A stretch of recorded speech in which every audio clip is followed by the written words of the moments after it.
My name is Bob the Drag Queen. And I'm Monet Exchange. And this is Sibling Rivalry.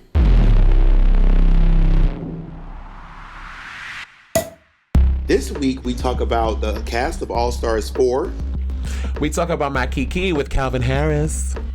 And we found out what made Monet say this. I would have taken my microphone off, I would have chucked it at RuPaul's bald head, and I would have walked out of the workroom. Hello? All right. It's popping. Oh, let's do ASMR. Oh my God. You haven't done this so long. You have lost all wherewithal how to record a podcast.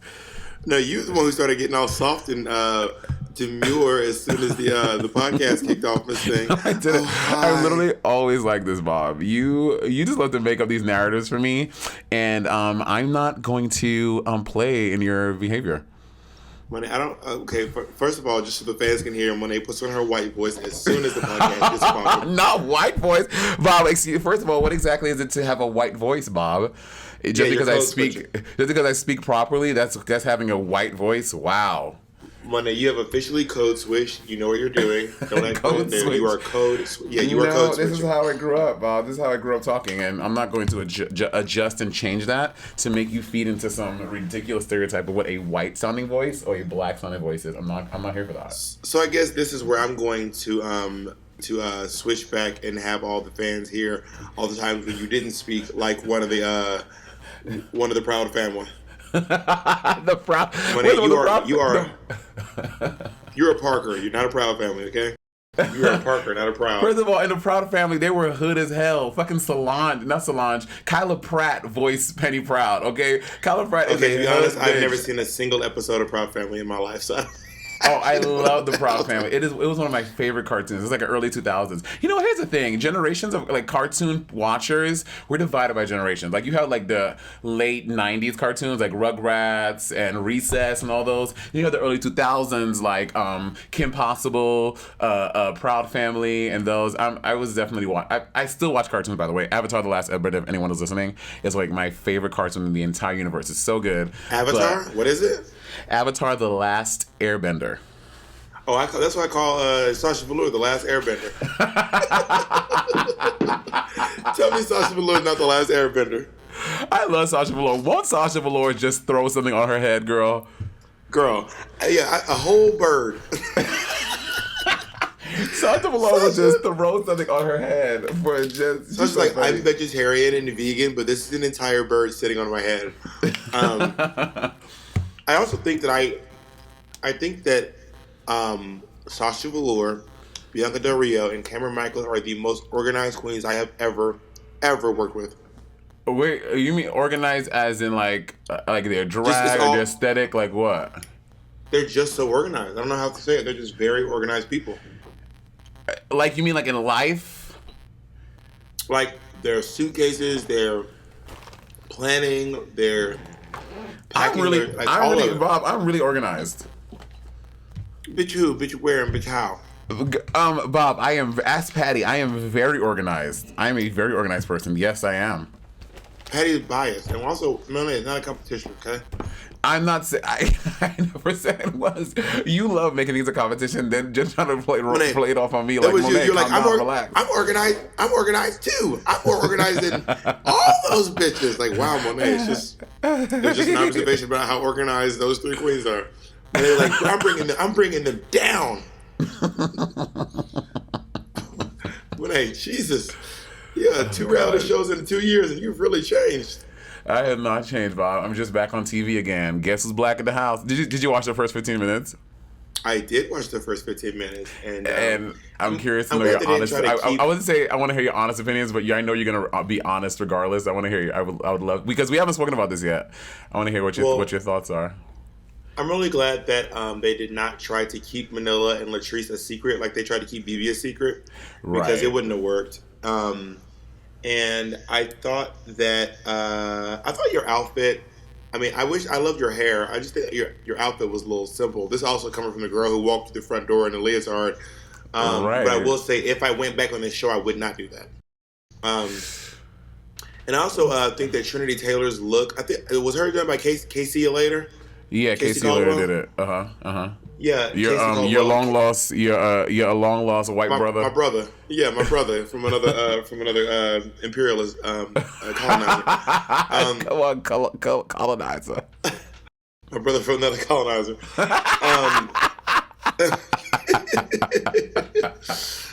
For those of you who don't know, me and Casey Caldwell have the same last name, obviously. Her outfit looked cool. I thought the body bag gag was stupid and tacky. Like her outfit didn't reflect a body bag. I don't get it. Right, I don't get it either. There was no correlation. It was silly. She just walked in the green outfit. But I hear everybody wants to be a tempest du jour and have a baby fall their pussy. You know what I mean? Right, yeah. Well, everyone wants, or a vivacious unzipping her head, or a Shangela with a box, or a right. But here's the thing. With my thing with entrance looks, yes, I get it. Like the nation, the world is seeing you again for the second time. But like it could have. I just wanted to be just cool, calm, and just have like an outfit that wasn't like crazy. And I mean, I don't know. I wanted to be more simple, walk in the workroom. Maybe that was a wrong choice. I don't know. Well, yeah, you nailed simple. I mean, I think I still look gorgeous. I just didn't have fucking fireworks on my pussy. You know what I mean? Like whatever. Well, I didn't say you weren't pretty. It's just that you did. I think that you could have done a little more. I also feel like. Okay, first of all, I'm trying to like Google the images, but because I'm on the Wi-Fi, and by the way, we should tell everyone because we're on the road. Oh yes, we're no longer together. I refuse. No. Actually, Bob has refused to record any episodes when we were in the same room. When were we in the same room? That's the Bob, we did question. 3 whole episodes. We were in the same room. The vegan episode, and the one when you first came back to New York, and another one. Yeah, we did them when we were together, but after that, we have not been together, Miss Thing. I was saying, I'm on this Wi-Fi and in Amsterdam. I'm in Amsterdam. Where are you at? Ooh, I'm in Seattle, Washington. Oh, not to brag. Ooh, Seattle, exotic. Oh, you're being ironic. Got it. But I feel like, I'm on the Amsterdam internet, so everything showed up in Dutch, and I'm like, oh my god, I'm trying to Google the looks, but I can't read it because it's all in fucking Dutch. I can read it for you. No, I just want to. Oh my god, I have to read it to you first. Sprechen Sie auf Deutsch, ja? Sprechen Sie Deutsch? Sprechen Sie auf Deutsch. Oh no, Deutsch is German. I know. I just love saying Sprechen Sie Deutsch because it just something about saying Sprechen Sie Deutsch really cracks me up. Sprechende. Welcome to say this. Sprechende Deutsch. Sprechende Deutsch. But I want to go through all the. If you go to Brittany has them on her Insta. Oh, work. But I really thought that Naomi looked really gorgeous. I thought that Monique's outfit was a little busy. Like, what was going on? I couldn't even tell what was going on. Well, you her know, drag is always busy.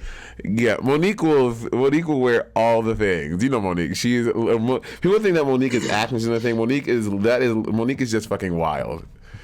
Yeah, there was just a lot going on, right? I was like, what is really happening? I still liked it though. I didn't say I didn't like it. It just seemed like there was just a lot going on. Also, if you go to Drag Adventures 12, he has all of them. Not these Drag Adventures _12. Right. I can't. But I mean, bitch, we on his Instagram, right? Trying to get these images so he doing something right. Exactly. Why we making fun? I mean, see, I feel like Naomi did a leotard, but it was just a little bit elevated with the sleeves. She's just, honestly, Naomi is just so pretty. I cannot believe how pretty she is. Naomi is drop dead gorgeous. That is a fact. Corset? Is Naomi wearing a corset? If she is, I'm fully gagged. Oh, Naomi's wearing a corset, yes. She did not used to wear. This is new. I'm so proud of her. Look at her go. I don't like Pheromone's outfit. Why? It's cute. I just don't like it. I said what I said. No, I think that it's it's whatever. Trinity's outfit is fine, but also there's something about her that's just a little tacky. Is that rude? No, I think that it's the land of drag that she comes from. You know, she comes from a pageant circus where everything has to be just borderline a little tacky sometimes. And I feel like Gia is just basic to me. It's basic. Yeah, I don't feel like she's doing a very high level of drag, which is funny because I've seen what she's capable of, and I'm right. She walked in a sweater. Right. Is she like Jesus? Is she saying she's Jesus? I don't know, but if in the preview she says that she's giving you hot couture and Monique is giving you hot glue, which I thought was very funny. She also said that she was like, she kept pushing the whole like, I'm really obsessed with Mexican culture, and I was like, look, looking at you, I mean, your outfit's cute, but I mean, it just. You also, by the way, no matter what you wear in your head, they're still gonna be like, love those kitty girl wigs. Oh, girl, let me tell you something. First, it was we hate them, and when I don't wear them, we're like, oh, where's the kitty cat wig? I'm like, world, make up your mind. You know what I mean? Also, I wish that I would have corseted tighter. Yeah, you need Patty there to make you Patty's always like, pictures are forever, pictures are forever. I know, which is very true. I wish I would have corseted tighter, because then, honestly, if I would have corseted tighter, it would have made the look fiercer. You know what I mean? Yeah, for those of you who don't know, Patty is Monet's assistant. Yeah, my assistant. And then I honestly, top 2 of the week belong to Valentina. My goodness, she looks great. This look, I am becoming truly Valentina obsessed. This look is amazing. I love what she said when she walked in. Like, what did she say? She goes, some people think that some of my fans believe that I am Miss Congeniality, and some people believe that I am the bitch, but I know that I am both. I didn't even hear her say that. That's funny. But I know in my heart that I am both. I was like, oh my gosh, she is ridiculous. I love. Let me tell you something. Filming Drag Race with Valentina, you go in with all these misconceptions about who people are, what they are, and why they do what they do. Filming fucking All Stars of Valentina, I was like, I am drinking the Kool-Aid. I am obsessed with everything this bitch would do and say. She is literally a crazy person, but in like the best way possible. You know what I mean? Oh yeah, well I said watching season 9, I kept being like, oh my god, why is this bitch acting like she's crazy?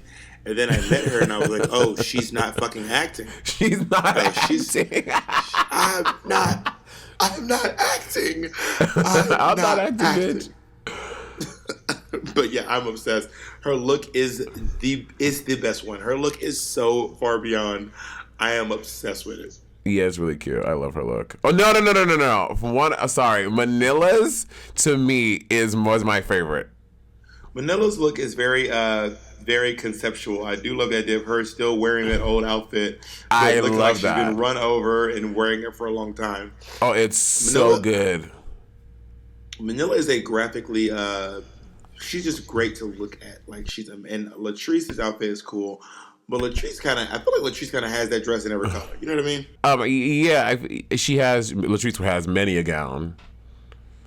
Jasmine looks like the preacher's mother. I mean, she is. I like this outfit. I would wear this, to be honest. You sure would, but I did say that. I said when I don't know. They didn't show it when Jasmine walked in. I said, "Come on, Vicky Winans, walking up."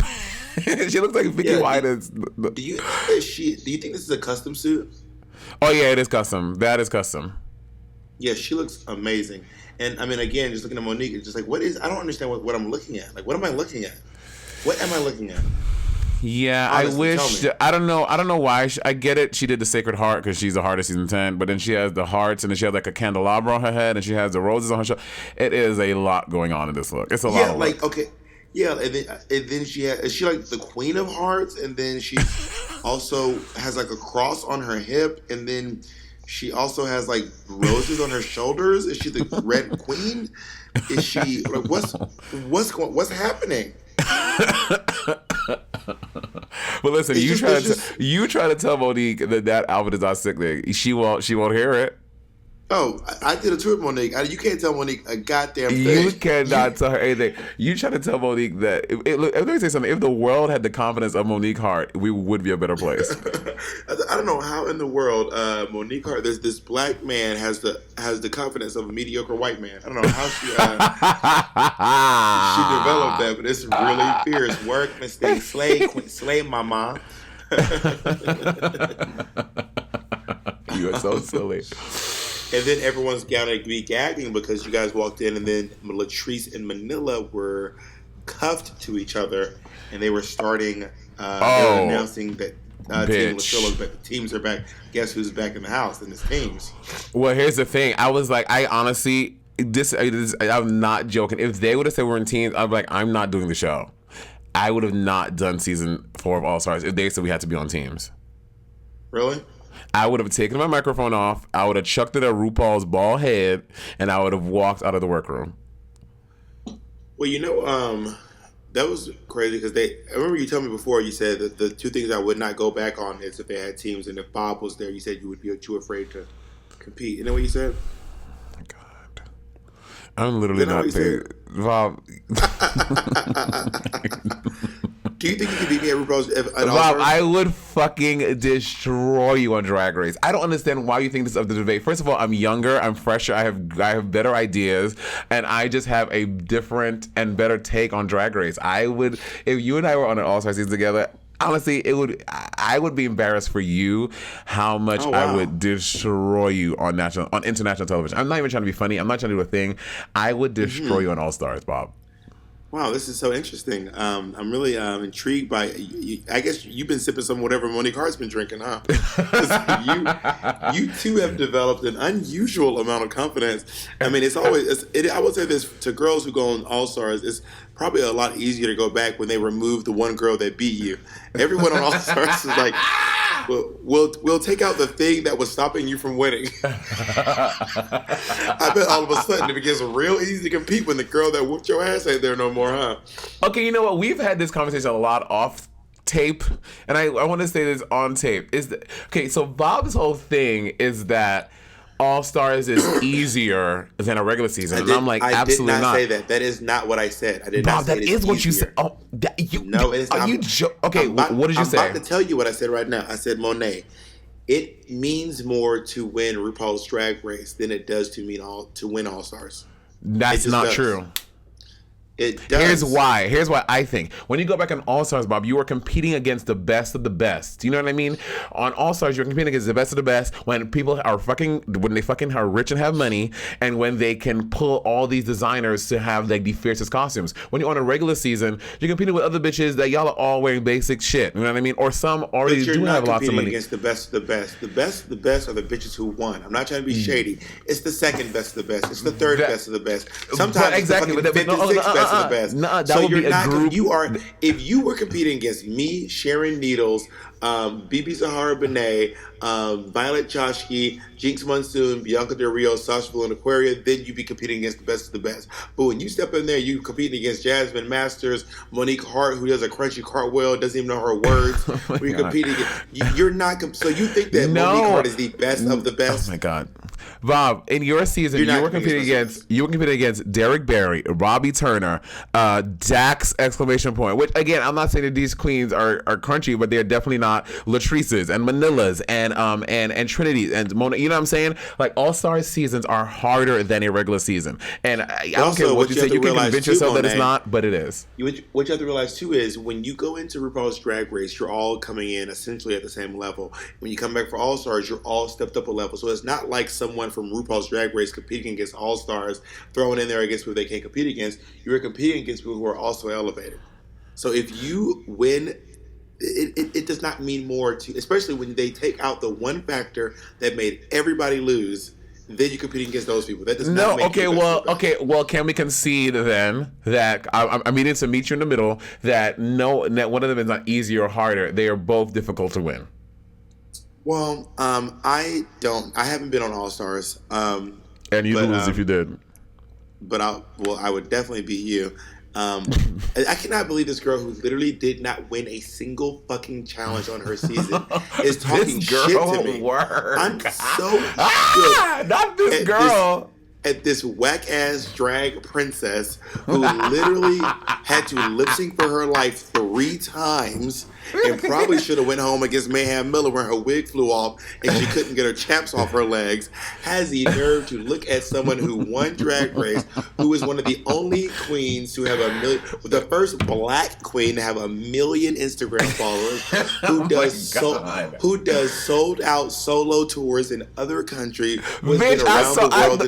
Sold out shows. Bitch, please don't think that you doing because bitch, so have I. Okay, I sold out shows across the motherfucking UK. Who has been around the world and Bitch,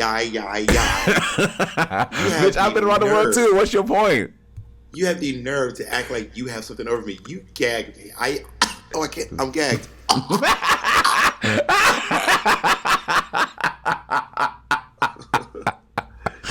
no nerve on you, kiddo. You are literally, you are just ridiculous in every way, shape, form, sense of that word. You are ridiculous. Well, I'm really excited. I am excited that I think it is good for you to think highly of yourself. I do find it shocking that you think you're a better drag queen than me, but hey, to each their own.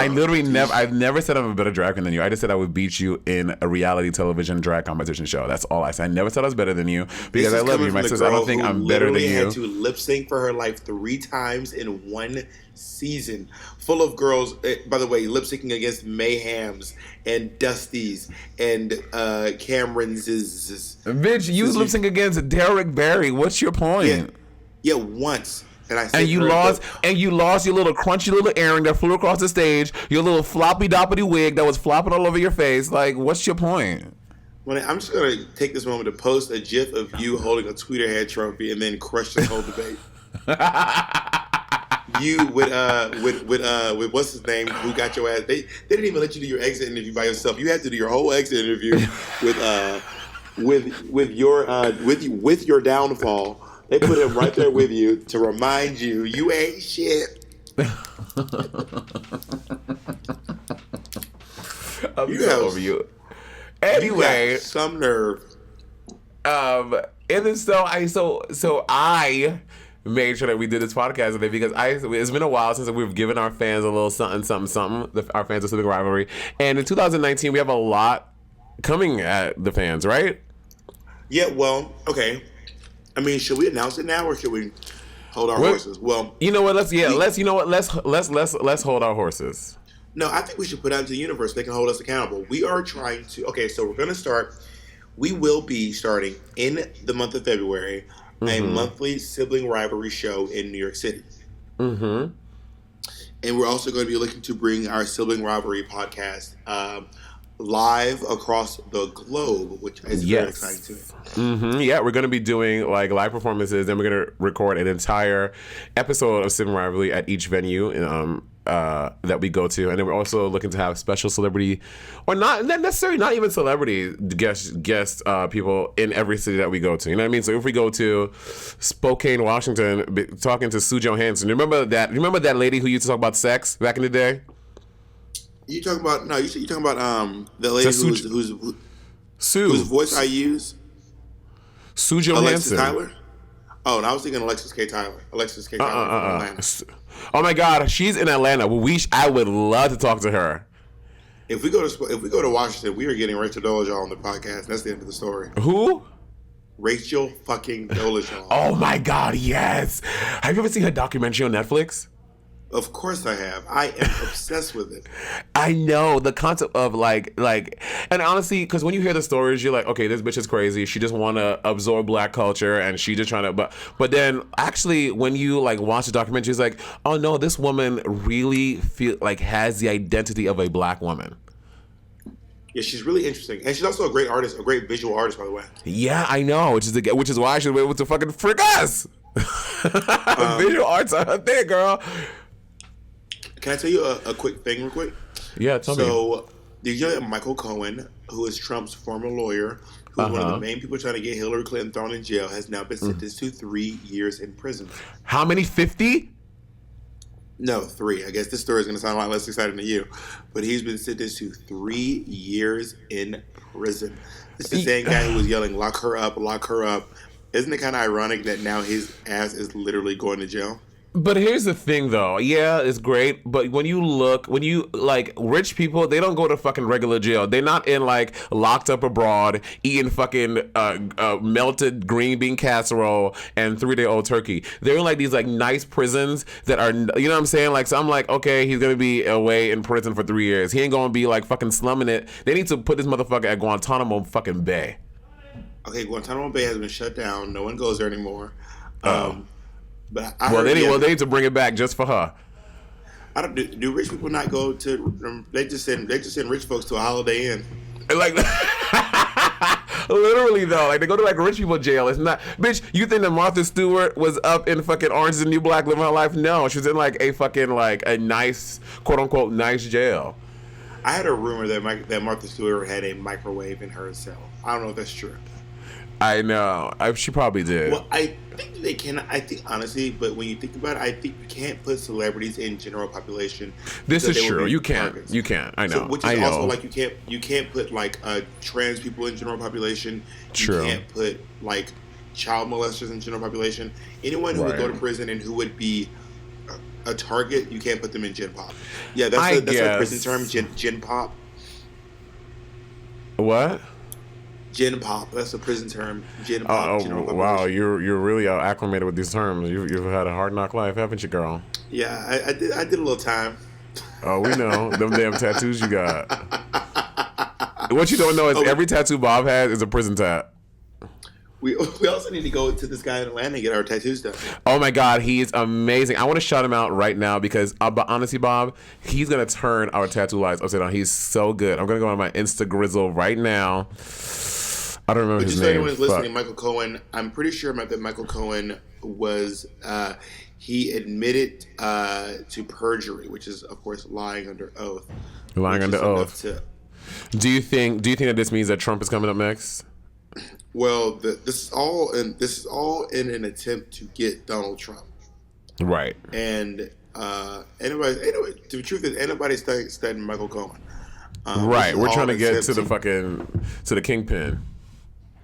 To the man. Oh my God, we're in an episode of Daredevil right now. We are trying to get to the fucking kingpin, girl. Can I just tell you, anytime I see the news and I hear shit, we are literally living in an episode of Scandal.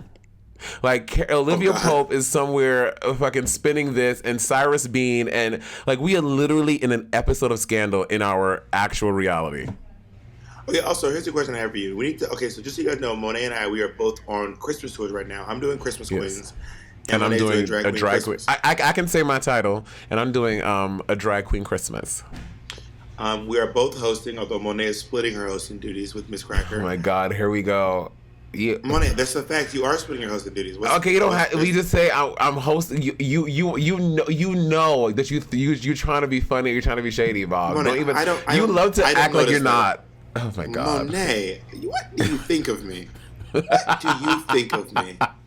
Anyway, I am hosting Christmas Queens, and Monet is co-hosting Drag Queen Christmas. What? Oh my God, you're being ridiculous. Monet. Okay, continue, Bob. Okay, is this true? I heard a rumor that some of y'all ain't even doing Christmas numbers. Is that true? Oh, let me tell you something. Crack and I, we do not do numbers because we're hosting the entire show. No, I heard that some of the numbers aren't even Christmas numbers. Oh, listen, Naomi's number is literally, she just said the word Christmas at the beginning of it, and that is literally all the Christmas in her number. And what about, I saw a video of Vanjie. That's not a Christmas song. What is she doing? Vanjie is literally just doing whatever. Vanjie's doing Burn Baby Burn, Amber Riley's a cover from Glee. But how is it a Christmas show? I don't understand. How is this a Christmas show? How is it called? I don't know. Are all of y'all numbers over there Christmas? Yes, we're all doing Christmas songs. Well, I will say one thing that Jiggly comes out and she does I Saw Mama Kissing Santa Claus, and then it just goes into work this pussy. No, it's some hood shit. And then it goes into look at my body. Work. Well, Bob, here's the thing. You're being a little rude. Everyone doesn't celebrate Christmas. When Cracker and I do numbers. So if the cast is full at 8 girls, Cracker and I don't do numbers. But if they're like, because girls come on and off the tour, depending on their schedules. If it's like 5, if it's 5 or 6 girls, then Cracker and I do a number, and I do a Kwanzaa number. Cracker does a Hanukkah number. But it's about the Yuletide. I celebrate Christmas, but as a completely secular agnostic, you know what I mean? Mm-hmm. But yeah, when I saw those, someone said that they're not doing Christmas numbers, and I looked it up. I started gagging at Burn Baby Burn. I was like, what? Who's talking shit? Disco Inferno, yeah. Who's talking shit? Probably ages crunchy have. No, wait, okay, so who's on your tour? Naomi Smalls, Vanessa Vanjie Mateo, Latrice Royale, Raja, Aja, Queen, Pheromone, Cracker, myself. I'm missing one person. Who does the best number? I don't think anyone does a best number. They're all good numbers. Monet, I'm not interested in diplomacy. Tell me who's the number the best. Honestly, everyone I love Aja does this burlesque number. It's amazing. God, I don't even want to hear. If you're not gonna tell me whose number is the best, don't tell me everyone's number. Bob, but you can't say. You see, you're so combative. Aja does an amazing burlesque number, but I also love Latrice. I don't like Latrice's number more than Aja's burlesque. If you're gonna just go through everyone's number, I don't even want to hear. If you're gonna be like Aja does this and Latrice does that, I don't want to hear that. This is not the Drag Race Hollow Slay Spectacular. This is a competition, and I don't know who fucking wins. It's not a competition. Who does the best number on your tour? Eureka, hands down. Eureka's number is so good. Eureka comes out as the Oogie Boogie Man, and then she has this crazy Oogie Boogie Man gown from Nightmare Before Christmas. I don't know who that is. Well, Google it. So you got your computer in front of you or your phone? Google Oogie Boogie Man, Nightmare Before Christmas. Man. And she comes out in this crazy Oogie Boogie Man gown, and then it goes into this Also, I mean, I gotta say, every time I see Eureka do a death drop, it is shocking. It is. It will rock your world when you see. Fun fact: every time Eureka does a death drop, there's a tsunami in Japan. Girl, honey, every time Eureka does a death drop, an elephant gets his wings. She is. Every time Eureka does a death drop, a Hawaiian island disappears. Honey, it is. To see Eureka death dropping is it's something that you never get used to. It is truly astonishing. You're like, oh my God, how is this possible? That's how I feel about Brenda Darling. Anytime I see Brenda Darling go off on one of her dancing things, I'm like, yeah, I've seen them a million times, but it's entertaining to me every time. But the thing that made it, one of the dancers came off stage with her number and was like, oh my God, I'm so tired. I said, you're tired. Now imagine doing that same thing and being 350 pounds. It is astounding. Oh yeah, Eureka's a great performer, but also Eureka gets so into performances sometimes. She's literally drooling during or after it. She just had drool coming off of her face. Eureka, give it a work. It is. It's a standing ovation every night. Honestly, it's crazy. So good. I mean, literally every night she gets standing ovation. Well, Latrice gets a standing ovation every night, and she's twirling the flags. And she does her Aretha Franklin impersonation for her first number. Okay, so I found out. Did you know that Asia O'Hara is a world champion? Color guard. World class. She has won international championships. So why won't she do it? Is she afraid to do it because Latrice does baton twirling? I mean, flag I don't know why. twirling. I mean, it's probably hard to do it in clubs and maybe on, and also I feel but it's y'all in fucking theaters. But I think if you're twirling flags, she probably because I looked at her videos and she probably wants other people around her also twirling flags. You know what I mean? And you got to train people to do that. But I saw her videos. It is crazy. She is really insanely talented at choreography in regards to color guard. Well, Latrice doesn't. Latrice is not training everyone. Latrice is twirling by herself, and Latrice does a damn good job. It's really good. Well, maybe Asia has a different standard for what she wants. I'm not in her brand. I don't know why she doesn't do it. All I'm saying is I've seen the videos of her doing it, and she is bananas. Well, all I'm saying is that Asia is a fucking pussy. Oh, all right. This is getting aggressive. But I also do wish. I mean, also, why Peter Murray don't want to hire dancers to help y'all boost up y'all's performances? I know. I really would love to have dancers. I really would. I really, really, really would. It'll be really dope. Also, they fully just be taking the same set from War on the Catwalk and putting the snowman on next to it. God, I'm not here for you shitting on the show that I'm in. So Monet, be alone. Listen, Monet. No, we are not going to be skipping around. I'm just saying. I feel like there are some really talented girls in that show, and I want them to have some great production value around them as well. Okay, great. I'm rooting for you. We were all rooting for you. How dare you? Oh my God. So when this episode is going to come out before 2018 is up, and we wanted to we both had great years, right? Yeah, I had a wonderful year. I mean, I spent the first 6 months of my year. I've spent months 2 through 7 in Berkeley, California, and then what I did then I came back and I went pretty much straight into Work the World. And then after Work the World, I went straight into Club Kids Battle Roast. And then right. Roast, oh my God, we did that together. That was our first time working together, like on the road, since Drag Race. It was, and you were being a little bit ridiculous, but mostly bearable. How was I being ridiculous? Please inform me. We were always lower. Do you remember the day that we all told you not to tell Betty Bonnick's joke because it wasn't funny, but you wouldn't listen to us? Oh my God, Bob. First of all, I was going to say this. Bob is fucking bitter. Yes, Bob is bitter because if you did not, let me finish. If you did not come to the roast battle, we did a roast battle at the end of the thing where we all battled each other, roasting each other, and so one of us wins every night. I won 3 nights in a row, and Bob is just so bitter and angry that I beat him telling jokes 3 nights in a row. And Bob, you know what? You can, and I know it's going to take you some while to reconcile those feelings, but I'm giving you the opportunity on this podcast to let that sink in and realize that I beat you 3 nights in a row, and that's okay.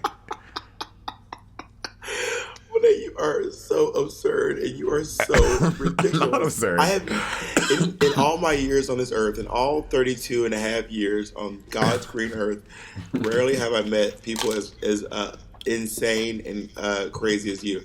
Monet, when something good happens for you, I do not I'm happy for you, and when something bad happens to you, I relish in no way when you don't succeed at something, which is so often. But and on the rare occasion when you do excel at something, I am happy for you. I know this may shake, shock, and you will be shook, but I genuinely relish in your victories. And I don't remember you ever congratulating me when I beat you 3 nights in a row. I also didn't congratulate Ginger when she won. I didn't congratulate Thorgy when she won, and you didn't congratulate me when I won. I absolutely did. I literally walked on the stage and we were in the dressing room. I was like, "Work, bitch." Those words were left my lips. That's congratulating. That's how we're congratulating each other. But you were so work, bitch. You were that one time I said work, bitch. Monet, if you don't get your crunchy ass, you just made that anecdote up. That anecdote no, I did not. Was fully. No, I did not. That is a fact, honey. Monet's like, I know what we were wearing, where we were, what happened, the city. You know you are lying. You know you are lying. I'm not lying. I will say your rap to Thorgy is probably one of my favorite parts of that tour. It was so funny. I tried to write it down, but I can't. I don't like. Maybe I can find the rap on my Google Drive. Oh, I remember it. I remember hands down. Thorgy Thor going blow for blow. No, you already fucked it up. Let me just find it. You have to say it. You have to say it. Oh yes, it is. Me and Thorgy Thor going blow for blow. Monet, I can't believe I'm battling the bitch from Counting Crows. Monet, please let me find it. Please don't ruin my jokes.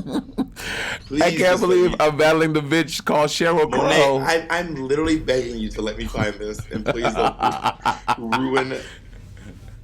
Also, rewinding, my Ebonics joke was funny. I mean, again, it wasn't like a slap your knee, hottie har har. Everyone backstage said, Monet, that joke's not funny. And literally, went on stage, only and it barely got any Fifi laughs. said that. Only you and Fifi said that. And Bob, I said it. Yes, again, we as comedians, we know you have throwaway jokes. It wasn't like the number one closing joke in my set. It was just a joke in my set. Monet, okay, I'm just going to tell, and this is no exaggeration. Monet said, what do you guys think of this joke? And then I'll let you tell it in a second, and then the people can just weigh in on whether or not it's funny.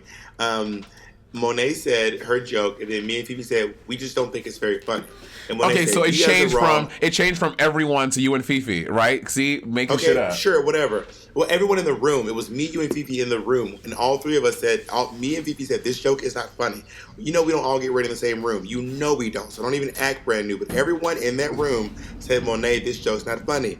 Then Monet opened her set with the joke. It barely got any laughs. And then that's not true. I'm going to call Fifi up. In fact, it got so few laughs that Monet laughed at how few laughs the joke got. And you know that's true. The laughs were so few that you laughed at how poor the joke did. And how poor the joke did.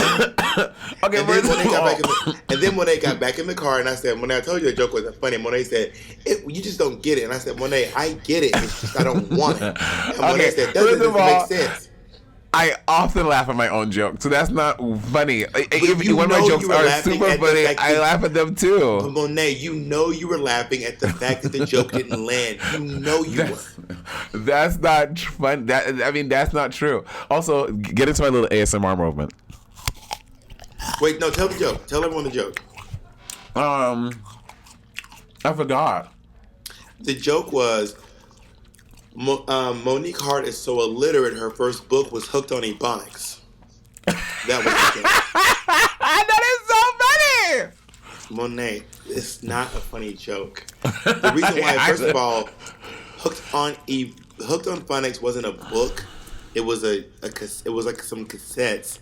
I wouldn't know. I was always a smart kid, so I never used that. And it's just not a funny joke. It doesn't make you a bad comedian. We just told you that joke wasn't funny, but you've reached a level of delusion where even when other folks, and even when you tell the joke, it doesn't get a good laugh, you laugh at how poorly the joke does, you still insist that the joke is funny.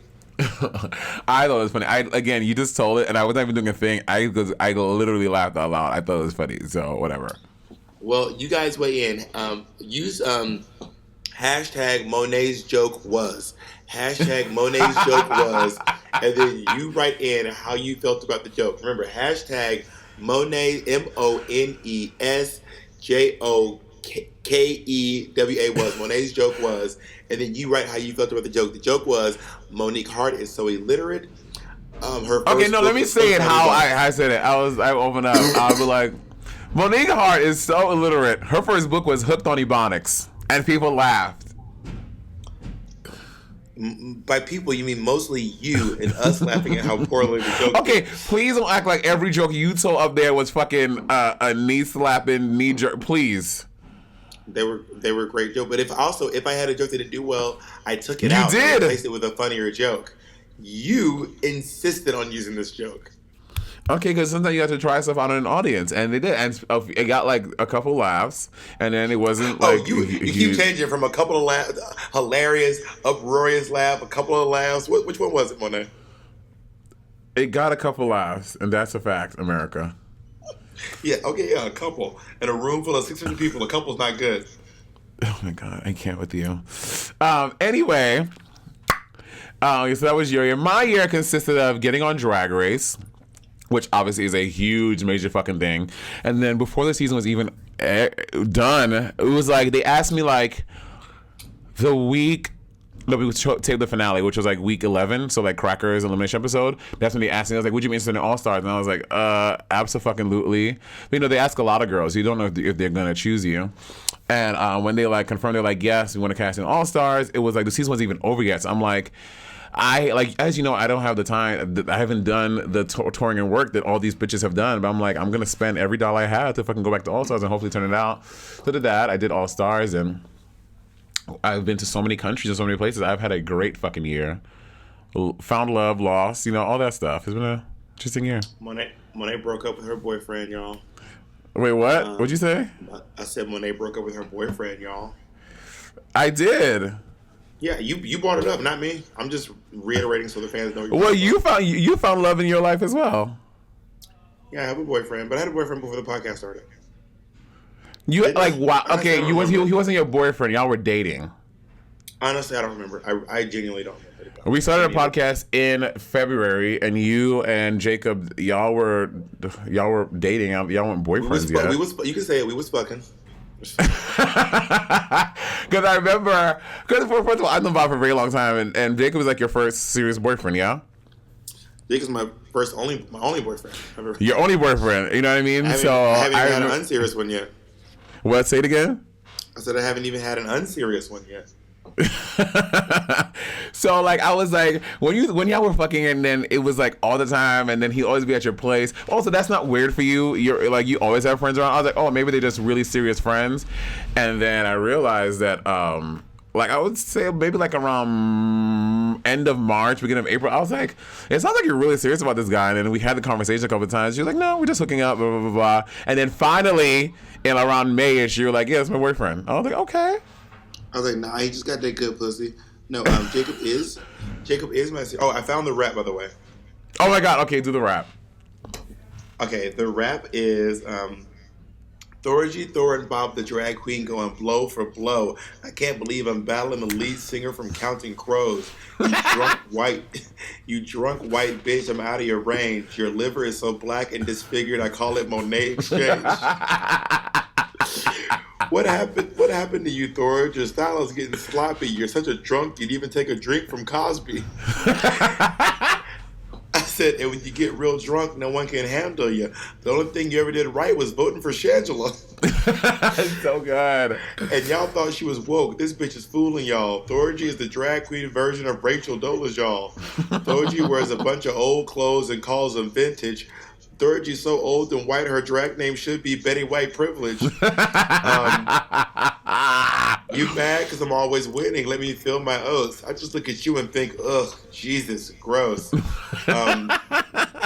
Why you always comparing yourself to me, bitch? You make me holler. The biggest difference between you and me is about $100,000. Best line. I was like, oh, it was so good. You wrote one for me too, but you never said it. But don't say it, because if we ever do a thing together, I want to hear it for the first time. Well, what happened was I wrote that rap for Thorgy, which, to be fair, the joke about how I was going to use, because I was the only one who won Drag Race.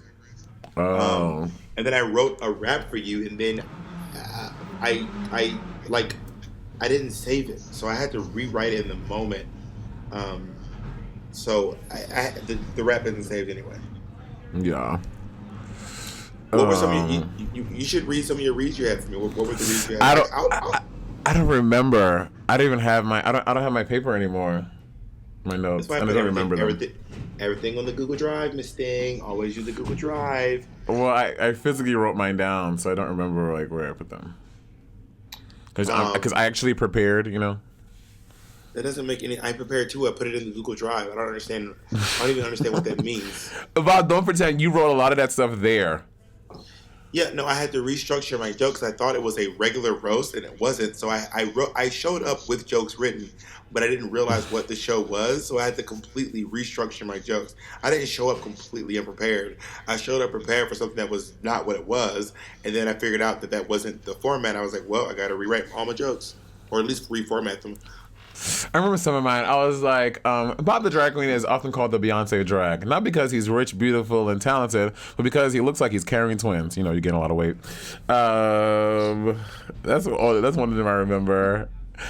I remember when Monique would bomb really bad, and then she would just look at me and she'd be like, start screaming and like talking over you and tugging at your clothes and be like, your dress is short and your tights are ripped and your shoes are crooked and your wig's not on right and I'm like, oh my god. This is not how a roast works, girl. And then me and Phoebe would be so uncomfortable on stage together because I'm like, girl, that's not how it works. You can't just. And I'd be like, Monique. Yeah, it was. I love her, but it was very a mess. I found my rap for you. You want to hear it? Oh my god, yes, of course. All right, here we go. It was in the drive. Ready? This is the first draft. I didn't actually get to finish. Anyway, Kevin Burton from NYC. I can't believe I'm battling a discount version of me. Trying to beat me. I said, trying to beat me, your chances are bleak. Monet's ass is so big, if she farted, you wouldn't smell it for a week. She claims if she was on my season, she'd win my title. Let's be clear, I beat Kim Chi and you got beat by Cameron Michaels. I mean, Cameron Michaels? That's embarrassing, dearie. Cameron's so dull, I've had more stimulating conversations with Siri. The way you sold that sponge shit is awesome. Doesn't Monet look like Monique with a thyroid problem? I take it back. That's shady. I'm gonna leave that alone because the biggest difference between Monet and Monique is about 10 stones, which makes sense in the UK. Anyway, but congratulations on getting your all four shine. But if you wouldn't have to go back if you did it right the first time. You shady ass bitch. That's good. I'm gonna rap for you. That was gonna do the $100,000 line again. I'm gonna get one for you. I'm gonna write you a fucking rap, and I'm gonna put out a mixtape about your ass. Have you ever heard the Wendy's mixtape? No, there's a Wendy's mixtape. Yeah, Wendy's the fast food restaurant released a mixtape. No, I don't remember that. No, it's on Spotify. It is ridiculous, I'm and gonna a listen lot to of it it as soon is as we're them like, done. and a lot of it is just them dissing other. It's called Rest in Grease. Work. It's called We Beefin'. No, wait, no, We okay, I'm beef sorry. it. It's called You We have given Beefin'. us 9 titles. Please give us one. No, it's called We Beefin', and the songs are Twitter Fingers, Rest in Grease, Work. Holding It Down, Four for $4, and Clowning. And Clowning is a diss track to McDonald's. Oh my God. I love that's everything. Isn't that kind of a great idea? That's so good. Oh, I'm writing. I'm gonna write. I'm gonna do a mixtape of this and you, and I'm gonna write it. I'm gonna put it out. Well, I wouldn't do that because then I'm gonna have to release one dissing you, and then I'm really gonna take you down. But you know I'm a better rapper than you. I don't know why you up here fronting on these for the cast. I'm not fine, bitch. I would destroy the mixtape. Also, the biggest difference between you and me is that you are very like you. It takes me a while to write stuff. You can write stuff really quickly. But if I'm gonna, mine's gonna be like really fierce and clever and funny. It's gonna take me a while. I have AD. I'm like severe ADHD. I am a wordsmith. Okay, I have a spectacular vernacular. Okay, I have a very scary vocabulary, and I don't think you're ready for this tongue lashing I will lay down on you. I mean, even that was so well worded. You are shook at how well I was able to word those words. Bob, I know you've been practicing that for. Please don't act like you just came up with that shit. First of all, you say that you say shit like that to me all the time. So don't act for this motherfucking microphone. You please. Yeah, Monet, I have always prepared for the moment that you challenge me to a rap. Because I'm always gonna come for you. So are we releasing our diss tracks? Are we what? Are we releasing our diss tracks? I think we should. I think that people get into it. Very, very early Nicki Minaj. Listen, but we got to be real. Like we got to be like on a street corner in Queens with like our goons behind us, and we just rap into the camera like one solidarity light. I'm going back to Clayton County. I'm gonna be standing there outside of Mara High School in Ellenwood, Georgia. I would live. It would be everything. Well, we haven't done a whole lot of rivalrying this episode, and we've just about reached our 1 hour mark. I know. Well, I think so. The purpose of it, well, not purpose of just doing the podcast, but we want to kind of just summarize our year, and we both have really big and amazing things coming up in 2019, and especially with Sibling Rivalry, and it's gonna be a great year, girl. Didn't you meet Cardi B? What was that thing you did? By the way, I went and looked for it. It doesn't exist. Whatever the thing you did on VH1. It wasn't. Oh no! It comes out. It comes out on the. It was on their live stream, but the actual episode comes out on the 17th or the 16th, something like that. Oh, you were like, go to VH1 Instagram, and I did. It was on RuPaul's Drag Race Instagram. I messed up. It was on RuPaul's Drag Race Instagram. They deserve to have their money back. You really fucked that shit up, didn't you? I know. Well, that's what the lady on the phone told me, and then when we got there, they had communicated with Patty what to do, and he was like, "Oh, it's on the RuPaul Drag Race." Oh, well, she told me VH1, but RuPaul Drag Race is a segment of VH1, so she probably got confused. But it was always on. It was all on the VH1. It was on their Twitter live stream, and it's gonna be in the actual episode on 16th or 17th, one of those 2 days. I was canoodling with Dua Lipa. Dua Lipa is so pretty and so sweet. Kamani from fucking Fifth Harmony. Me and her like besties. I see that if Dua Lipa was in this room right now, would know who she was. I'm not even playing with you. Are you serious? Dua Lipa won. Don't pick up the phone. He's only coming on because they're drunk on alone too. I recognize that song, but I'm saying if Dua Lipa was sitting in this room with me, I'd be like, what is a Dua Lipa? A Dua Lipa. This sounds like a fucking vibrator. Ooh, do my Lipa. Yeah. Oh no. Yeah. I don't recognize this woman at all. But so good for her. Yeah, it was really fun. I was canoodling. Oh, do you know who? Oh, you would have loved it. What's his name? G-Eazy was there, and he was so weird about talking to a drag queen. Who the hell is G-Eazy? He's a rapper, a tall white dude, and he did that song with Britney Spears, "Make Me." He sounded like G Uneasy. I would have given him. Very that. But bitch, Calvin Harris was in there. I did the thing with him. He is so hot because he's like, he's like 6'6". He's from fucking Liverpool, so he has an accent. And you just know he has just a big ass fucking white uncut dick. And you could just, I'm like, I want him to just slap me with it. Yeah, I would have gave Mr. Easy a hard time with this white dude with a gold tooth. Yeah, G-Eazy, girl. You don't look like no rapper. Wow, Bob. Wait, this guy? Are we talking? We can't be talking about the same guy. His Instagram name is his Instagram name is just G-Eazy. I don't know. It's G, the letter G, the word E-A-Z-Y. Just Google G-Eazy. It's the only picture of him that comes up. Oh, E-A-Z-Y. Okay, type in G-Eazy so you can see G-E-A-S. And that's what I thought it was. G-E-A-Z-Y? Yeah, E-A-Z-Y. He's tall, too. I guess it is saying guy. This guy does not like a rapper. He's a rapper, but Calvin Harris is fucking hot, dude. And then so they did this whole gift exchange thing, and he opened his present, and they were saying that it was from Dua Lipa. And then I wasn't supposed to be on camera. I was like, I got it for you. He was like, did you really? He was like, did you? I was like, no, I didn't. He was like, oh man, I wish you did. I was like, oh, Calvin Harris, yes. Did you get to meet Belle Khalees? No, I didn't. Cardi B did not do. I wish though. I fucking wish, girl. I love her. Monet swore up and down that she was going to ask Cardi B if she was happy she broke up with Offset. Let me tell you something. I would have asked her crazy, because Cardi's crazy. We know we're both two girls from New York City. And I would have just been talking. Let me tell you something, because I say this all the time. Cardi B is literally all the bitches I went to middle school and high school with. I know these girls. These are the girls that would be fighting for me when all the boys would be making fun of me. Like, I know these bitches. You know what I mean? So we just been two homegirls chilling on the stoop, talking about exes and shit. I love Cardi B. Oh, y'all best Judies. We sure are. Listen, we need to plug our shit. What shit?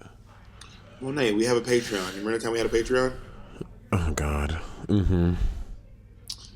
What's the issue, Monet? Do you not want people to go to our Patreon? Is that really bothering you? No, I'm kidding. Go ahead.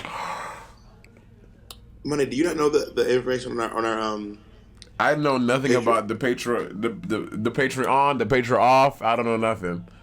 Okay, Monet, we literally send you all this stuff. You are No, so... you don't. Yes, Monet. How do you think I have it? You think me? Because you set it up.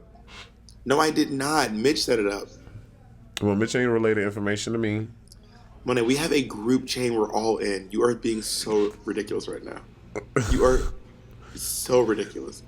Anyway, if you guys would like to help us out, if you want to help make sure that this podcast is possible and we can do our live shows and make them really big and really fierce, and also we have been read for the quality of our sound time and time again. And if you want to help us out, you can go to siblingrivalrypodcast.com/support. That is siblingrivalrypodcast.com/support. And it says, show us some love. It's some great pictures of me and Monet. And if you look down, there will be, it says Patreon. And you can click on Become a Patreon. And it will tell you what you can do. There is some exclusive content. siblingrivalrypodcast.com/support. Work. This pussy. All right, Monet. This has been lovely. It has been a good conversation. All the way from Hamsterdam. Peace, homie. Bye. Love you.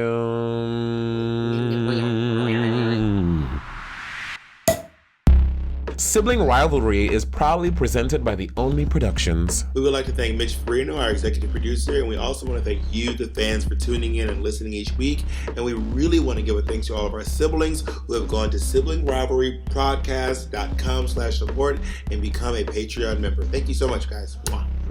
Bye.